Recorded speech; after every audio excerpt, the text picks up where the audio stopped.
जय श्री राम। सनातन पॉडकास्ट में आपका स्वागत है। योग वशिष्ठ अध्याय 6 विश्वामित्र जी का उपदेश। सुखदेव जी की कथा। वाल्मीकि जी कहते हैं, भरद्वाज, इस प्रकार श्री राम के इस भाषण के बाद विश्वामित्र जी ने उन्हें प्रेम पूर्वक कहा, ज्ञानियों में श्रेष्ठ रघुनंदन, तुम्हारे लिए और कुछ भी जानना शेष नहीं है। तुम अपनी ही सूक्ष्म बुद्धि से सब कुछ जान गए हो। तुम परमात्मा को तत्व से जानते हो। तुम्हारी बुद्धि भगवान व्यास के पुत्र सुखदेव की सी है। श्री राम, मैं तुमसे व्यास पुत्र सुखदेव जी का वृतांत कह रहा हूँ, इसे सुनो। यह सुनने वाले मनुष्यों के मोक्ष का कारण है। भगवान व्यास के महाज्ञानी पुत्र सुखदेव जी संपूर्ण शास्त्रों के ज्ञाता थे, किंतु उन्हें यह विश्वास नहीं हुआ कि यही परमार्थ वस्तु है।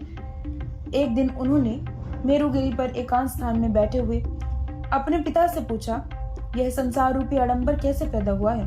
कैसे इसका नाश होता है? यह कितना बड़ा है, किसका है और कब तक रहेगा?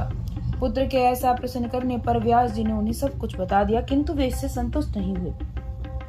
तब व्यास जी उनके मन का भाव जानकर उनसे बोले, बेटा, भूतल पर जनक नाम से प्रसिद्ध एक राजा हैं, जो जानने योग्य तत्व को यथार्थ रूप से जानते हैं। उनसे तुम्हें संपूर्ण तत्व ज्ञान की प्राप्ति हो जाएगी।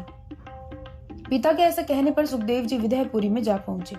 वहां द्वारपाल ने उनके आगमन की सूचना जनक जी को दी, तो जनक ने सुखदेव जी की परीक्षा लेने हेतु द्वारपाल से कहा, सुखदेव जी आए हैं तो वहीं ठहरे। ऐसा कहकर राजा 7 दिनों तक चुपचाप बैठे रहे। उनकी कोई खोज खबर नहीं ली। इसके बाद उनको राजमहल में बुलाया। वहां आकर भी वे 7 दिन तक उपरत बैठे रहे। इसके बाद जनक ने उन्हें अंतःपुर में ले आने की आज्ञा दी, किंतु वहां भी राजा ने 7 दिनों तक उनको दर्शन नहीं दिया। वहां भी हर्ष विषाद से रहित स्वस्थचित एवं मौन बने रहे।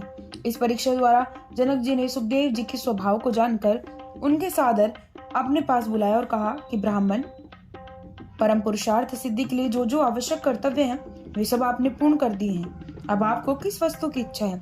इस पर सुखदेव जी ने वे ही प्रश्न दोहराए जो उन्होंने अपने पिता से किए थे। राजा जनक का उपदेश।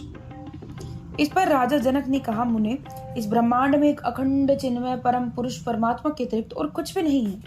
आपने अपने विवेक से इसे जाना है तथा अपने पिता से भी इसको सुना है। इससे बढ़कर दूसरा कोई जानने योग्य तत्व नहीं है। जो प्राप्त करने योग्य वस्तु है, उसे आपने पा लिया है।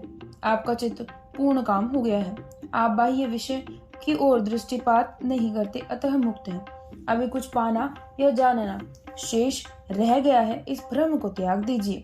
राजा जनक के वचन सुनकर सुखदेव जी के शोक, भय और श्रम सभी नष्ट हो जाते हैं। वे सर्वथा संशय रहित हो गए। तदनंतर वे मेरु पर्वत पर समाधि लगाने के लिए चले गए।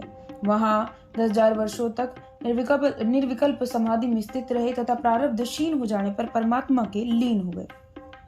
विश्वामित्र जी का वशिष्ठ जी से अनुरोध। विश्वामित्र जी श्री राम को यह कथा सुनाकर मुनि वशिष्ठ जी से कहने लगे कि श्री राम ने ज्ञातव्य वस्तु को जान लिया है, इसलिए सारे भोग समूह ने रुचिकर नहीं ज्ञात हो रहे हैं। भोगों के चिंतन से ही अज्ञान जनित बंधन दृढ़ होता है और भोग वासना के शांत हो जाने पर संसार बंधन क्षीण हो जाता है। भोग वासना के क्षय को ही मोक्ष कहते हैं और विषयों में होने वाली दृढ़ वासना को ही बंधन कहते हैं। जिसकी दृष्टि राग आदि दोषों से रहित है, वही तत्वज्ञ और वही विद्वान है।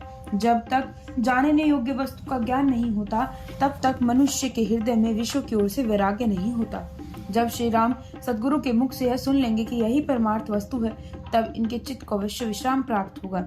इसके चित्त के विश्राम के लिए समस्त इक्ष्वाकु वंशों के शिक्षक और कुलगुरु वशिष्ठ जी यहाँ युक्ति का प्रतिपादन करें।